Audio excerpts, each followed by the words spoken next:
exercice 26, page 124, on vous dit une centrale hydraulique utilise l'énergie associée au mouvement de l'eau pour produire de l'énergie électrique. On vous demande en première question d'effectuer un bilan énergétique en construisant la chaîne énergétique d'une centrale hydraulique.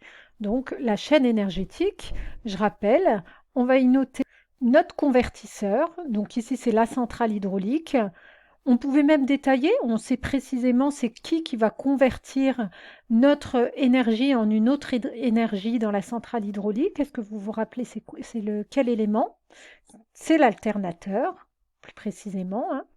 Donc l'alternateur, voilà, on le met dans un cercle, c'est notre convertisseur ici, il va convertir une forme d'énergie en une autre.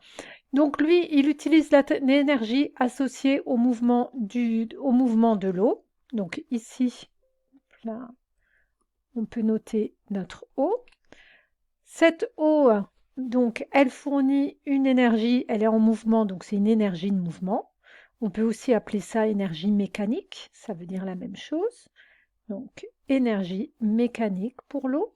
Et cette énergie, donc, qui arrive à la centrale, elle est convertie en quoi? Elle est convertie en énergie électrique.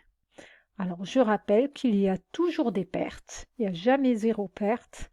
Donc, ici, on a des pertes et les pertes sont toujours sous la forme de chaleur, donc sous la forme d'une énergie thermique.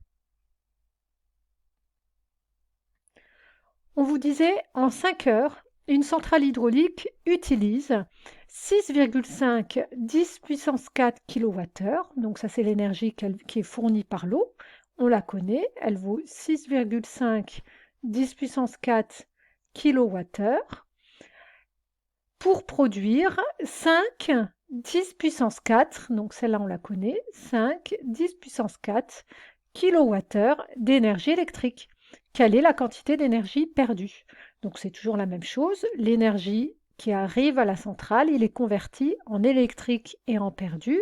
Donc on a bien l'énergie mécanique est égale à l'énergie électrique plus l'énergie thermique.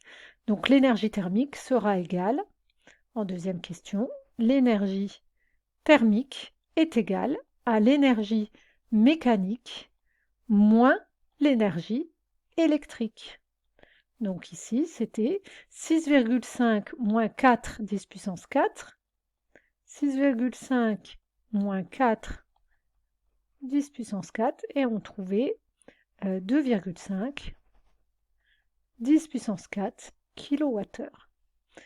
Quelle est la puissance électrique produite par cette centrale? Donc, toujours comme d'habitude, E égale à P fois delta T. Nos unités, le temps, on l'avait ici, c'était en 5 heures. Donc là, on a un temps en heures. L'énergie électrique produite, on va la calculer la puissance électrique produite, on va la calculer à partir de l'énergie électrique produite qui est en kilowattheures. Donc ici, j'ai des kilowattheures, ce qui fait que j'aurai un résultat de puissance en kilowatts. Donc, nous, ce qu'on cherche ici, c'est la valeur de P. Donc, on peut remettre cette formule dans un petit triangle. Hop, E égale à P fois T. Alors là, j'ai mis delta T. C'est vrai que j'aime pas trop le mettre au collège. On peut mettre directement T. C'est juste une notation, hein. Delta, il veut dire un intervalle de temps. Bon, c'est une parenthèse. Donc, quand je regarde mon triangle, je vois que P, c'est égal à E sur T. Donc, E sur T. E, donc là, c'est la puissance électrique produite que je veux. Donc, je vais aller prendre l'énergie électrique produite. Donc, 5,0 10 puissance 4 kWh divisé par la durée T donnée, 5 heures.